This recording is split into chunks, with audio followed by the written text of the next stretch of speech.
ಸುಮ್ಮನೆ ಬಂದದ್ದಲ್ಲ, ದಾರಿ ತಪ್ಪಿ ಬಂದದ್ದು ಅಲ್ಲ, ಹುಡ್ಕೋ ಬರೋದು. ಅದೇ ಪ್ರಾಬ್ಲಮ್ಸ್.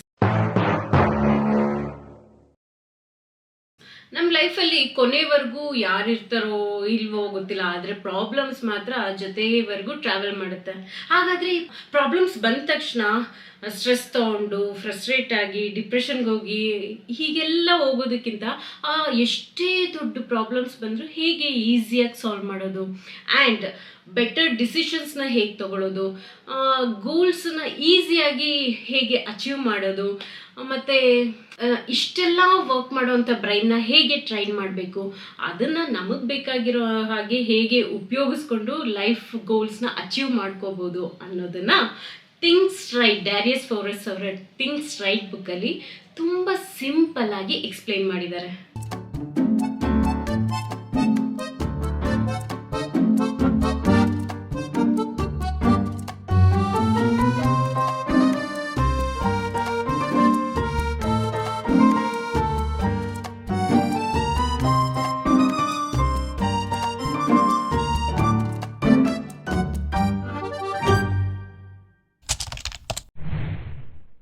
ಲೈಫಲ್ಲಿ ಯಾರು ಇಂಪಾರ್ಟೆಂಟ್ ರೋಲ್ ಪ್ಲೇ ಮಾಡ್ತಾರೆ ಅಂತ ಹೇಳಿದ್ರೆ ಖಂಡಿತ ಯಾವುದೇ ವ್ಯಕ್ತಿ ಅಲ್ಲ, ನಮ್ಮ ಡಿಸಿಷನ್ ಮೇಕಿಂಗ್.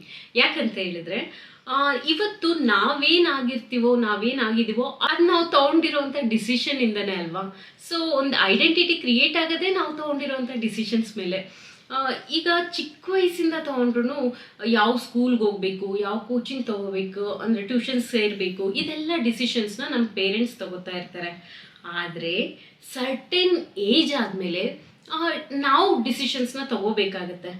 ಸೊ ಇವ್ರು ಹೇಳೋ ಪ್ರಕಾರ ಪ್ರಾಬ್ಲಮ್ ಸಾಲ್ವ್ ಅಂದರೆ ಏನೇ ಒಂದು ಪ್ರಾಬ್ಲಮ್ ಬಂದ್ರೂ ಅದನ್ನು ಫೇಸ್ ಮಾಡೋದಾಗಿರ್ಬೋದು, ಅಥವಾ ಮಿಸ್ಟೇಕ್ಸ್ ಮಾಡಿ ಅದರಿಂದ ಕಲಿತು ಅಂದರೆ ಎಕ್ಸ್ಪೀರಿಯನ್ಸ್ ಪಡ್ಕೊಳ್ಳೋದಾಗಿರ್ಬೋದು. ಸೊ ಇದೆಲ್ಲನೂ ಬೆಟರ್ ಡಿಸಿಷನ್ಸ್ನ ತಗೊಳ್ಳೋದಕ್ಕೆ ಹೆಲ್ಪ್ ಮಾಡುತ್ತಂತೆ.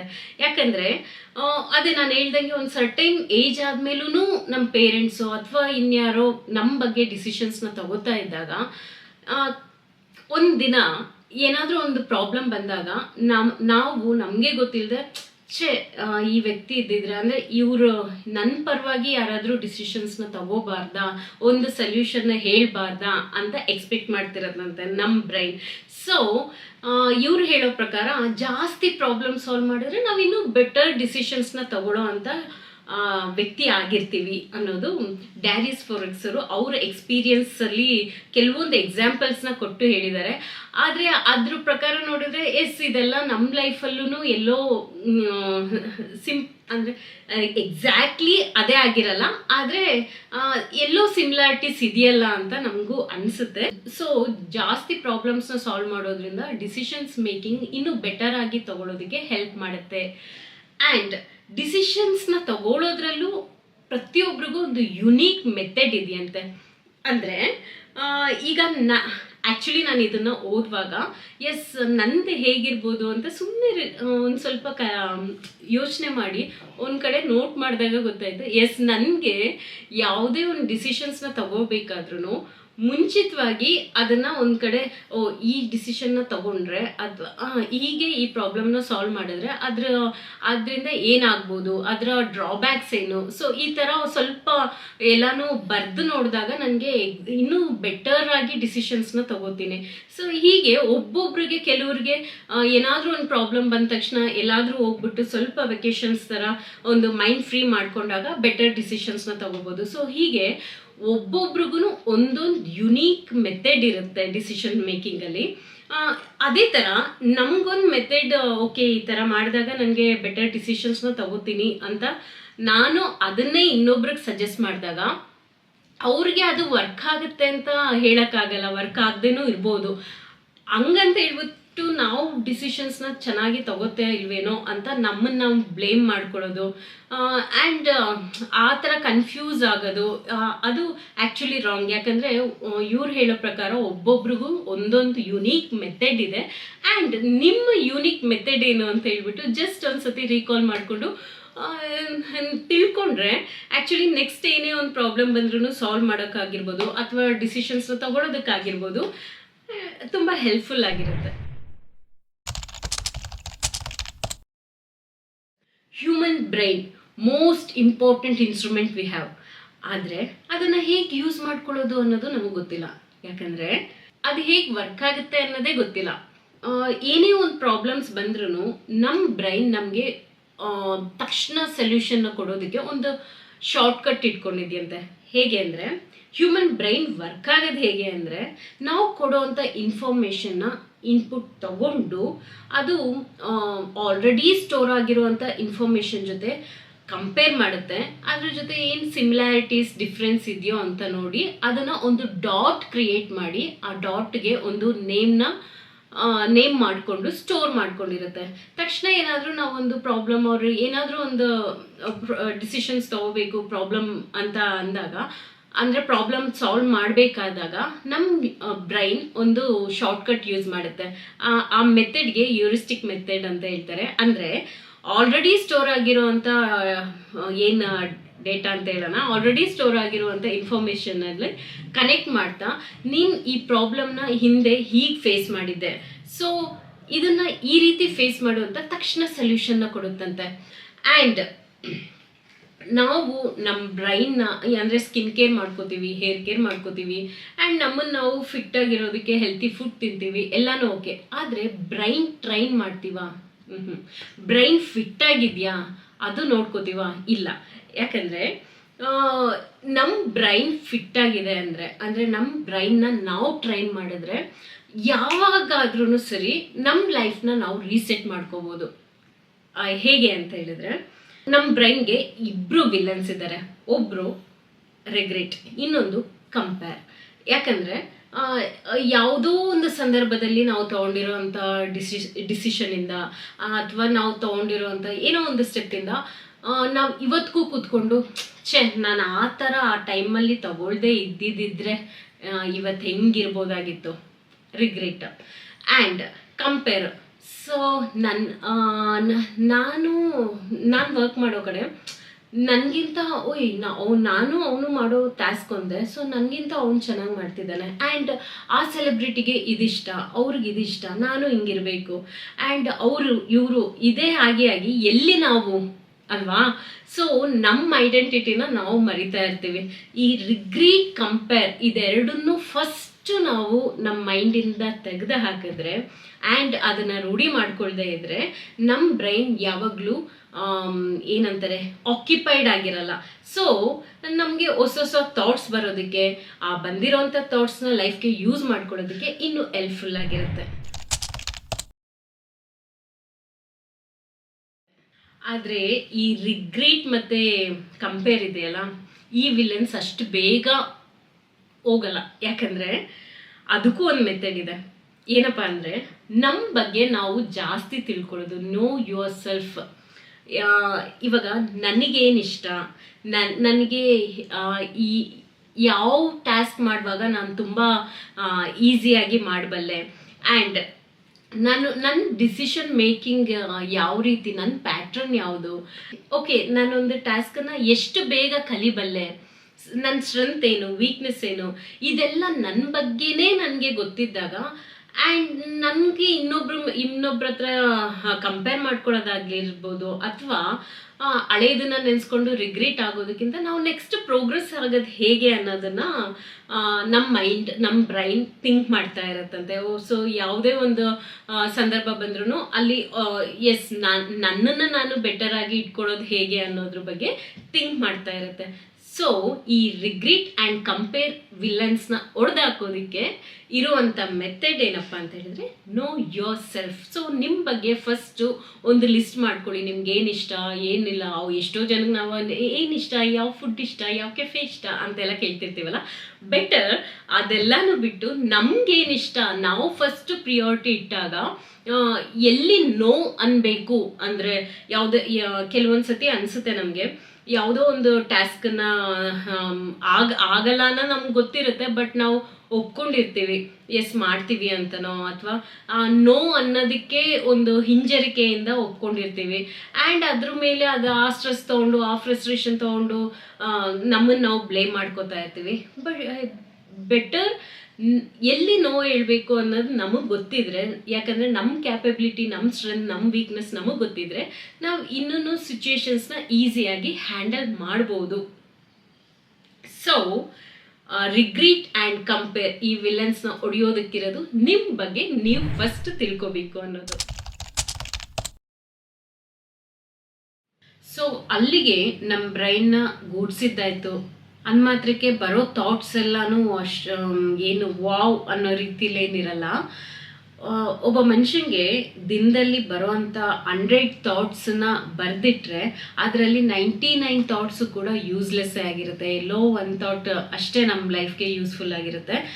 ಬಟ್ ಬರುವಂಥ 100 ಥಾಟ್ಸಲ್ಲಿ ಏನು 90% ಥಾಟ್ಸೂ ಯೂಸ್ಫುಲ್ ಆಗಿಲ್ಲ ಅಂದ್ರೂ ಅಟ್ಲೀಸ್ಟ್ ನಮ್ಮ ಪರ್ಸೆಂಟೇಜ್ನ ಒಂದು 20% 30%ಕಾದರೂ ಇನ್ಕ್ರೀಸ್ ಮಾಡ್ಕೊಳ್ಳೋದು ಹೇಗೆ ಅಂತ ಹೇಳಿದ್ರೆ, ಕ್ವಾಲಿಟಿ ಆಫ್ ಇನ್ಫಾರ್ಮೇಷನ್ನ ನಾವು ಬ್ರೈನ್ಗೆ ಕೊಡೋದ್ರಿಂದ ಒಂದು.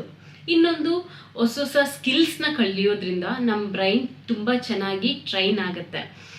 ಡಿಸಿಷನ್ ಮೇಕಿಂಗ್, ಪ್ರಾಬ್ಲಮ್ ಸಾಲ್ವಿಂಗ್ ಎಲ್ಲದಕ್ಕೂ ಒಂದೇ ಸೊಲ್ಯೂಷನ್ ಏನು ಅಂತ ಹೇಳಿದ್ರೆ ಕ್ವಾಲಿಟಿ ಆಫ್ ಇನ್ಫಾರ್ಮೇಷನ್ನ ನಾವು ಕೊಡೋದು ನಮ್ಮ ಬ್ರೈನ್ಗೆ ಒಂದು. ಬಿಕಾಸ್ ಕ್ವಾಲಿಟಿ ಆಫ್ ಇನ್ಫಾರ್ಮೇಷನಿಂದ ಕ್ವಾಲಿಟಿ ಆಫ್ ಥಾಟ್ಸ್ ಬರುತ್ತೆ, ಕ್ವಾಲಿಟಿ ಆಫ್ ಥಾಟ್ಸಿಂದ ಕ್ವಾಲಿಟಿ ಆಫ್ ಲೈಫ್ನ ನಾವು ಲೀಡ್ ಮಾಡ್ಬೋದು. ಈ ಥಾಟ್ಸ್ ಎಲ್ಲನೂ ಏನು ಬರುತ್ತೆ ಅದನ್ನು ಹೇಗೆ ಕಂಟ್ರೋಲ್ ಮಾಡೋದು? ಯಾಕಂದರೆ ಯಾವುದೇ ಮನುಷ್ಯನಿಗೆ ಆಗಲಿ ಥಾಟ್ಸ್ ಅನ್ನೋದು ಅನ್ಕಂಟ್ರೋಲಬಲ್. ಅದನ್ನು ಯಾವತ್ತೂ ಯಾರಿಂದನೂ ಕಂಟ್ರೋಲ್ ಮಾಡೋದಕ್ಕಾಗೋದಿಲ್ಲ. ಆದರೆ ಕಂಟ್ರೋಲ್ ಮಾಡೋದಕ್ಕಿಂತ ಯಾವುದನ್ನು ನಮಗೆ ಬರೋ ಥಾಟ್ಸಲ್ಲಿ ಯಾವುದನ್ನು ಫೋಕಸ್ ಮಾಡಬೇಕು ಅನ್ನೋದು ನಮ್ಮ ಬ್ರೈನ್ನ ಟ್ರೈನ್ ಮಾಡ್ಬೋದು. ಜಸ್ಟ್ ನಮಗೆ ಬರೋ ಥಾಟ್ಸನ್ನು ಅಕ್ನಾಲೇಜ್ ಮಾಡೋದು. ಸೊ ಆವಾಗ ನಮ್ಗೆ ಗೊತ್ತಾಗುತ್ತೆ ನಮಗೆ ಎಷ್ಟು ಥಾಟ್ಸ್ ನಮಗೆ ಬರ್ತಿದೆ, ಅದರಲ್ಲಿ ಯಾವುದು ಯೂಸ್ಲೆಸ್, ಯಾವುದು ನಮ್ಮ ಲೈಫ್ ಜರ್ನಿಗೆ ಯೂಸ್ ಮಾಡ್ಕೋಬೋದು ಆ್ಯಂಡ್ ಐಡಿಯಾಸ್ನ ಎಕ್ಸಿಕ್ಯೂಟ್ ಮಾಡ್ಬೋದು ಅನ್ನೋದು. ಸೊ ಅದನ್ನು ಸಿಂಪಲ್ಲಾಗಿ ಚಿಕ್ಕ ಚಾಪ್ಟರ್ಸಲ್ಲಿ ಚೆನ್ನಾಗಿ ಆ ಟಾಪಿಕ್ಸ್ನ ಕವರ್ ಮಾಡಿದ್ದಾರೆ. ಆ್ಯಂಡ್ ಇವ್ರು ಹೇಳೋ ಪ್ರಕಾರ ಥಿಂಕಿಂಗ್ ಅನ್ನೋದು ಜಸ್ಟ್ ಒಂದು ಸತಿ ಓದಿ ಬಿಡೋದಲ್ಲ, ಸ್ವಲ್ಪ ಪ್ರಾಕ್ಟೀಸ್ ಮಾಡೋದಕ್ಕೆ ಆ್ಯಕ್ಟಿವಿಟೀಸ್ ಇದರಲ್ಲಿ ಇನ್ಕ್ಲೂಡ್ ಆಗಿದೆ. ಸೊ ಅವ್ರ ಪ್ರಕಾರ ಆ ಉದ್ದೇಶಕ್ಕೋಸ್ಕರನೇ ಈ ಬುಕ್ಕನ್ನು ತುಂಬ ಚಿಕ್ಕದಾಗಿ ಮಾಡಿದ್ದಾರೆ. ನನ್ನ ಪ್ರಕಾರ ನೋಡೋದಾದರೆ ಇಲ್ಲ, ಒಂದು ಸತಿ ಓದಿದ ಮೇಲೆ ಅದು ನಮ್ಮ ಮೈಂಡ್ ನಿಜವಾಗ್ಲೂ ರೀಸೆಟ್ ಆಗುತ್ತೆ, ಟ್ರೈನ್ ಆಗುತ್ತೆ. ಸೊ ಅದಾದಮೇಲೆ ನನಗೆ ನನ್ನ ಗೋಲ್ಸನ್ನ ನಂದೇನು ಗೋಲ್ಸ್ ಇದೆ ಅದನ್ನೆಲ್ಲ ಈಸಿಯಾಗಿ ಅಚೀವ್ ಮಾಡೋದಕ್ಕೆ ಸಾಧ್ಯ ಆಗ್ತಿದೆ, ಬೆಟರ್ ಡಿಸಿಷನ್ಸ್ನ ತೊಗೊಳೋದಕ್ಕೆ ಆ್ಯಂಡ್ ಟೈಮ್ನ ಒಳ್ಳೆ ರೀತಿಯಲ್ಲಿ ಸ್ಪೆಂಡ್ ಮಾಡೋದಕ್ಕೆ ಕಲ್ತಿದ್ದೀನಿ. Because time is limited. ಹಿಂಗೆ ಅನ್ನೋಷ್ಟರಲ್ಲಿ ಕ್ಷಣಗಳು, ದಿನಗಳು, ವರ್ಷಗಳು ಉರುಳೋಗ್ತಾ ಇರುತ್ತೆ. ಆದರೆ ಇವಾಗ ಟೈಮ್ಗೆ ನಾವು ಆರ್ಡರ್ ಮಾಡ್ತೀವಿ. ಒಂದು ಗುಡ್ ಮೂಮೆಂಟ್ ನಡೀತಾ ಇದ್ದಾಗ ಎಸ್ ಈ ಟೈಮ್ ಹೀಗೇ ಇರಲಿ ಅಂತ. ಅದೇ ಒಂದು ಬ್ಯಾಡ್ ಮೂಮೆಂಟ್ ಅಂತ ಹೇಳೋದು ಬೇಡ, ಯಾರಿಗೂ ಬ್ಯಾಡ್ ಮೂಮೆಂಟ್ ಆಗದೆ ಇರಲಿ, ಒಂದು ನಮಗೇನು ಅಷ್ಟಕ್ಕಷ್ಟೇ ಅನ್ನೋಂಥ ಮೂಮೆಂಟ್ಸ್ ನಡೀತಾ ಇದ್ದಾಗ, ಎಕ್ಸಾಂಪಲ್ ಒಂದು ನನ್ನ ಎಕ್ಸ್ಪೀರಿಯನ್ಸ್ ಹೇಳೋದಾದರೆ, ಹೋದ ವರ್ಷ ನನಗೆ ಕಾಲು ಫ್ರ್ಯಾಕ್ಚರ್ ಆಗಿ ಒಂದು 6 months ಬೆಡ್ ರೆಸ್ಟಲ್ಲಿ ಇರೋ ಅಂಥ ಟೈಮ್ ಇತ್ತು. ಆ 6 months ಕೂಡ ನಾನು ಪಟ್ಟಂಥ ಸ್ಟ್ರಗಲ್ ಏನಿದೆ ಯಾವುದಕ್ಕೂ ಒಂಚೂರು ಅಲಗಾಡೋಕ್ಕಾಗ್ತಾ ಇರಲಿಲ್ಲ. ಅಷ್ಟರ ಮಟ್ಟಿಗೆ ಆ ಪೇಯ್ನ್. ಅದ್ರ ಜೊತೆಗೆ ನೆಕ್ಸ್ಟ್ ನಾನು ಆ 6 months ಆದಮೇಲೆ ನಿಜವಾಗ್ಲೂ ನಾನು ನಡೀತೀನ, ಹೇಗಿರುತ್ತೆ ನನ್ನ ಲೈಫ್, ಒಂಥರ ಜಾಸ್ತಿ ಥಾಟ್ಸ್ ಬರೋದಕ್ಕೆ ಶುರುವಾಯಿತು. ಆ್ಯಂಡ್ ಏನಂತಾರೆ, ಆ ಟೈಮ್ನಲ್ಲೇ ಈ ಬುಕ್ಕನ್ನ ನಾನು ಓದಿದ್ದು. ಸೊ ಅದಕ್ಕೆ ನನಗೆ ಇನ್ನೂ ತುಂಬಾ ಬೇಗನೆ ಅದನ್ನು ಅಳವಡಿಸ್ಕೊಳ್ಳೋದಕ್ಕೆ ಈಸಿ ಆಯಿತು. ಸೊ ಆ ಟೈಮ್ ಇದ್ದಾಗ ನಾನು ಯಪ್ಪ ಈ 6 months ಬೇಗ ಹೋಗ್ಬಿಡ್ಲಿ, ಬೇಗ ಆಗಿಬಿಡ್ಲಿ ಡೇಸ್ ಅಂತ ಅನ್ನಿಸ್ತಾ ಇತ್ತು. ಸೊ ಟೈಮ್ನ ಕಾನ್ಷಿಯಸ್ ಆಗಿ ಸ್ಪೆಂಡ್ ಮಾಡೋದ್ರಿಂದ ನಮ್ಮ ಲೈಫ್ ಇನ್ನೂ ತುಂಬ ಚೆನ್ನಾಗಿ, ಅಂದರೆ ಕ್ವಾಲಿಟಿ ಆಫ್ ಲೈಫ್ನ ನಾವು ನೋಡ್ಬೋದು ಅನ್ನೋದು ಅವರು ಹೇಳಿರೋ ಮಾತು ಆ್ಯಂಡ್ ನನ್ನ ಎಕ್ಸ್ಪೀರಿಯನ್ಸ್. ಸೊ ಇದರಲ್ಲಿ ಇನ್ನೂ ಒಂದು ವಿಷಯ ನನಗೇನು ಹೆಲ್ಪ್ ಆಯಿತು ಅಂತ ಹೇಳೋದಾದರೆ, ಯಾರೆಲ್ಲ ಗೋಲ್ ಅಚೀವ್ ಮಾಡೋ ಜರ್ನಿಯಲ್ಲಿದ್ದೀರಾ, ನ್ಯೂ ಸ್ಕಿಲ್, ಅವ್ರು ಹೇಳೋ ಹಾಗೆ ಬ್ರೈನ್ನ ಟ್ರೈನ್ ಮಾಡಬೇಕಂದ್ರೆ ನ್ಯೂ ಸ್ಕಿಲ್ಸ್ನ ಕಲಿಬೇಕು ಅಂತ. ಆ ನ್ಯೂ ಸ್ಕಿಲ್ಸ್ನ ಕಲಿಯೋ ಜರ್ನಿಯಲ್ಲಿ ಇದ್ದೀರಾ, ಅಥವಾ ಹ್ಯಾಬಿಟ್ ಹೊಸ ಹ್ಯಾಬಿಟ್ಸ್ನ ಡೆವಲಪ್ ಮಾಡ್ಕೊಳ್ಳೋ ಜರ್ನಿಯಲ್ಲಿ ಇದ್ದೀರಾ, ಆರ್ ನ್ಯೂ ಫೇಸ್ ಆಫ್ ಲೈಫ್ಗೆ ಎಂಟರ್ ಆಗ್ತಿದ್ದೀರಾ, ಇದು ಎಲ್ಲ ಜರ್ನಿಯಲ್ಲೂ ಸಡನ್ನಾಗಿ ಒಂದು ಮೈಂಡ್ ಸ್ಟಕ್ ಆಗೋ ಒಂದು ಮೂಮೆಂಟ್ ಇರುತ್ತೆ. ಎಸ್, ನನಗೆ ಮುಂಚೆ ಜಾಸ್ತಿ ಇರ್ತಾ ಇತ್ತು. ಯಾಕಂದರೆ ಸೇಮ್ ರೊಟೀನ್ ಮಾಡ್ತಾ ಇರ್ತೀವಿ, ಸೇಮ್ ಯಾವುದಕ್ಕೂ ಒಂದು ಗೋಲ್ ಇಟ್ಕೊಂಡು ಅದಕ್ಕೆ ಓಡ್ತಾ ಇರ್ತೀವಿ. ಆದರೆ ಸಡನ್ನಾಗಿ ಒಂದಿನ ಎಲ್ಲ ಬ್ಲ್ಯಾಂಕ್, ಎಲ್ಲನೂ ನಾನು ತುಂಬ ಲೇಸಿನೆಸ್ ಅನ್ಸೋ ಥರ. ಆಮೇಲೆ ನನ್ನನ್ನು ನಾನೇ ಬ್ಲೇಮ್ ಮಾಡ್ಕೊಳ್ಳೋದು, ನನ್ನ ಅಂತಲೇ ಎಲ್ರಿಗೂ ಆ ಮೂಮೆಂಟ್ ಆ ಥರ ಫೀಲ್ ಆಗಿರುತ್ತೆ. ಏನು ನಾನೊಂದು ಗೋಲ್ ಸೆಟ್ ಮಾಡ್ಕೋತೀನಿ, ಅದನ್ನು ಕಂಪ್ಲೀಟ್ ಮಾಡೋಕ್ಕಾಗಲ್ವಲ್ಲ, ಅಲ್ಲೇ ಸ್ಟಕ್ ಆಗೋಗ್ತೀನಿ, ಒಂಥರ ನಮ್ಮನ್ನು ನಾವು ಬ್ಲೇಮ್ ಮಾಡ್ಕೊಳ್ಳೋದಕ್ಕೆ ಶುರು ಮಾಡ್ತೀವಿ. ಆ್ಯಂಡ್ ಅದನ್ನು ಅಲ್ಲಿಗೆ ಬಿಟ್ಬಿಟ್ಟು ನೆಕ್ಸ್ಟ್ ಏನಾದರೂ ಮಾಡೋಣ, ನೆಕ್ಸ್ಟ್ ಬೇರೆ ಥರ ಗೋಲ್ ಸೆಟ್ ಮಾಡ್ಕೊಳ್ಳೋಣ, ಈ ಥರ ಎಲ್ಲ ಆಗ್ತಾ ಇರುತ್ತೆ. ಬಟ್ ಈ ಬುಕ್ ಓದಿದ್ಮೇಲೆ ಆಥರ್ ಹೇಳೋ ಅಂಥ ಮಾತು, ನಾವು ಒಂದು ಕಡೆ ಅಂದರೆ ಒಂದು ಗೋಲ್ ಅಚೀವ್ ಮಾಡೋದಕ್ಕೆ ಅಥವಾ ಏನೋ ಒಂದು ಜರ್ನಿಯಲ್ಲಿ ಹೋಗ್ತಾ ಇದ್ದಾಗ ಮೈಂಡ್ ಸ್ಟಕ್ ಆಗೋದು ಅನ್ನೋದು ಕಾಮನ್. ಅದನ್ನು ನಾವು ಜಸ್ಟ್ ಆವಾಗ ಬ್ರೈನ್ಗೆ ರಿಲ್ಯಾಕ್ಸೇಷನ್ ಕೊಟ್ಬಿಡ್ಬೇಕು. ಅಂದರೆ ರಿಲ್ಯಾಕ್ಸ್ ಅಂತ ಹೇಳಿದ್ರೆ ಅದು ಏನು ಬಯಸುತ್ತೋ, ಒಂದು ವೆಕೇಶನ್ ಸುಮ್ಮನೆ ರಿಲ್ಯಾಕ್ಸ್ ಆಗಿ ಕೂತ್ಕೊಳ್ಳೋದ ಅಥವಾ ಏನಾದರೂ ಒಂದು ಮಾಡೋದ, ಏನು ಕೇಳುತ್ತೋ ಆ ಸ್ಪೇಸನ್ನು ಅದಕ್ಕೆ ಕೊಟ್ಟಾಗ ನೆಕ್ಸ್ಟ್ ನಾವು ಅದೇ ಜರ್ನಿನ ಮತ್ತೆ ಸ್ಟಾರ್ಟ್ ಮಾಡಿದಾಗ ಮೊದಲಿಗಿಂತ ಡಬಲ್ ಎನರ್ಜಿಯಲ್ಲಿ ಸ್ಟಾರ್ಟ್ ಆಗುತ್ತಂತೆ ನಮ್ಮ ಬ್ರೈನ್. ಸೊ ಅದೇ ಥರ ವರ್ಕ್ ಮಾಡುತ್ತಂತೆ.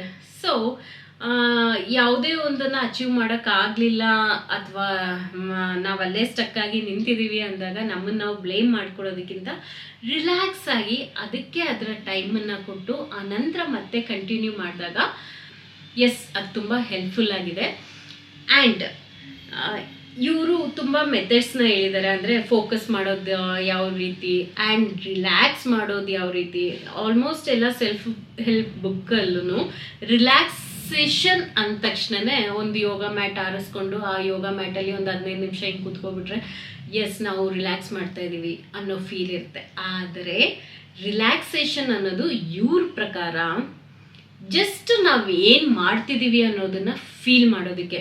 ಎಸ್, ನಾನು ಕೂಡ ಮೊದಲು ಏನಾದರೂ ತಿಂತಿರ್ಬೇಕಾದ್ರೆ ಒಂದು ಕೈ ಮೊಬೈಲ್ ಆರ್ ಇನ್ನೊಂದು ಕಡೆ ಟಿ ವಿ ಓಡ್ತಾ ಇರುತ್ತೆ, ಜಸ್ಟ್ ಅದನ್ನು ತಿಂತಾ ಇರ್ತೀನಿ ಆ್ಯಂಡ್ ಅದನ್ನು ಫೀಲ್ ಆಗ್ತಿರ್ಲಿಲ್ಲ. ಮನೆಯವ್ರ ಜೊತೆ ಕೂತಾಗ್ಲೂ ಎಸ್, ಎಲ್ಲರೂ ಮಾತಾಡ್ತಾ ಇರ್ತೀವಿ, ಮೊಬೈಲ್ ಕೈಯಲ್ಲಿ ಇಟ್ಕೊಂಡಿರ್ತೀವಿ, ಮಾತಾಡ್ತಾ ಇರ್ತೀವಿ, ಅದಷ್ಟು ಫೀಲ್ ಆಗ್ತಾ ಇರಲಿಲ್ಲ ಎಸ್ ಇದ್ದೀವಿ ಅಂತ. ಆ್ಯಂಡ್ ಇವ್ರು ಹೇಳೋ ಥರ ತಿನ್ನುವಾಗ ಏನು ತಿಂತಾ ಇದ್ದೀವಿ, ಮೊಬೈಲ್ನ ಬದಿಗಿಟ್ಟು ಏನು ತಿಂತಾ ಇದ್ದೀವಿ, ಆ್ಯಂಡ್ ಏನೇ ಒಂದು ಟಾಸ್ಕನ್ನು ಮಾಡಿದಾಗ ಆ ಟಾಸ್ಕ್ ಬಗ್ಗೆ ಮಾತ್ರ ಕಾನ್ಸಂಟ್ರೇಟ್ ಮಾಡಿದಾಗ ಎಸ್, ನಾವು ಮುಂಚಿನಗಿಂತ ಜಾಸ್ತಿ ಪ್ರೊಡಕ್ಟಿವ್ ಆಗಿರ್ತೀವಿ, ಎಫೆಕ್ಟಿವ್ ಇರುತ್ತೆ ನಮ್ಮ ಥಾಟ್ಸ್. ನಮಗೆ ಏನು ಆ ಟಾಸ್ಕ್ ಎಲ್ಲನೂ ತುಂಬ ಈಸಿಯಾಗಿ ಮಾಡ್ಕೋತೀವಿ ಆ್ಯಂಡ್ ಇದರಿಂದ ಜಾಸ್ತಿ ನಮಗೆ ಕಾನ್ಸಂಟ್ರೇಷನ್ ಪವರ್ ಅನ್ನೋದು ಹೆಚ್ಚಾಗುತ್ತೆ.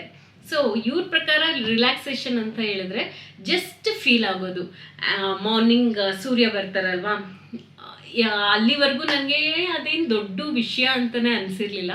ಬಟ್ ಮಾರ್ನಿಂಗ್ ಟೈಮ್ ಸೂರ್ಯನ ನೋಡೋದ್ರಿಂದ ಹಿಡಿದು ನೈಟ್ ಚಂದ್ರನ್ ನೋಡೋವರೆಗೂ ನಿಜವಾಗ್ಲೂ ಆ ಡೇನ ಕಂಪ್ಲೀಟಾಗಿ ನಾನು ಕಾನ್ಷಿಯಸ್ ಆಗಿ ಆ ಟೈಮ್ನ ಸ್ಪೆಂಡ್ ಮಾಡೋದಕ್ಕೆ ಕಲ್ತಿದ್ದೀನಿ. ಸೊ ಲೈಫ್ ಕೂಡ ಇನ್ನೂ ಚೆನ್ನಾಗಿ ಎಂಜಾಯ್ ಮಾಡ್ತಾ ಇದ್ದೀನಿ. ಸೊ ಈ ಬುಕ್ ಓದಾದ್ಮೇಲೆ ಅದ್ರ ಮೇಲೆ ಕೊಟ್ಟಿರೋಂಥ ಇಮೇಜ್ ಪ್ರಕಾರನೇ ಈ ಥರ ಏನು ಗಜಿಬಿಜಿ ಅಂತ ಇದೆಯಲ್ಲ, ಇಲ್ಲಿಂದ ಈ ಥರ ಕ್ಲಾರಿಟಿಯಿಂದ ನಮ್ಮ ಮೈಂಡ್ ವರ್ಕ್ ಆಗುತ್ತೆ ಆ್ಯಂಡ್ ಬ್ರೈನ್ ಕೂಡ ಒಂದು ರೀಸೆಟ್ ಆಗುತ್ತೆ. ಯಾರಿಗೆಲ್ಲ ಈ ಡಿಪ್ರೆಷನ್, ಸ್ಟ್ರೆಸ್, ಫ್ರಸ್ಟ್ರೇಷನ್ ಇದೆಲ್ಲದರಿಂದ ಆಚೆ ಬಂದು ಒಂದು ರಿಫ್ರೆಶ್ಮೆಂಟ್ ಬೇಕು ಅನ್ನೋರಿಗೆ ಆ್ಯಂಡ್ ಗೋಲ್ಸನ್ನ ಈಸಿಯಾಗಿ ಅಚೀವ್ ಮಾಡಬೇಕು, ಬೇಗನೆ ಅಚೀವ್ ಮಾಡಬೇಕು, ಇಲ್ಲ ನನ್ನ ಲೈಫ್ ಇಲ್ಲಿವರೆಗೂ ಈ ಥರ ಇತ್ತು, ನನಗೊಂದು ರೀಸೆಟ್ ಬೇಕೇ ಬೇಕು, ನನ್ನ ಲೈಫ್ನ ರೀಸ್ಟಾರ್ಟ್ ಮಾಡಬೇಕು, ನನ್ನ ಬ್ರೈನ್ ಮೊದಲಿನ ಥರ ಅಲ್ಲ, ಇವಾಗ ಇನ್ನೂ ಚೆನ್ನಾಗಿ ನನ್ನ ಲೈಫ್ನ ನಾನು ಸ್ಪೆಂಡ್ ಮಾಡಬೇಕು ಅಂತ ಅಂದ್ಕೊಳ್ಳೋರಿಗೆ ಈ ಬುಕ್ನ ಸಜೆಸ್ಟ್ ಮಾಡ್ತೀನಿ. ಡೈರೀಸ್ 4X ಅವರ ಥಿಂಕ್ಸ್ ರೈಟ್. ಎಸ್, ತುಂಬ ಹೆಲ್ಪ್ಫುಲ್ ಆಗಿರುತ್ತೆ. ನೀವು ಓದಾದ್ಮೇಲೆ ನಿಮ್ಮ ಅಭಿಪ್ರಾಯನ ಕಮೆಂಟ್ ಮಾಡಿ. ನೆಕ್ಸ್ಟ್ ವಿಡಿಯೋದಲ್ಲಿ ಸಿಗೋವರೆಗೂ ನಮಸ್ತೆ.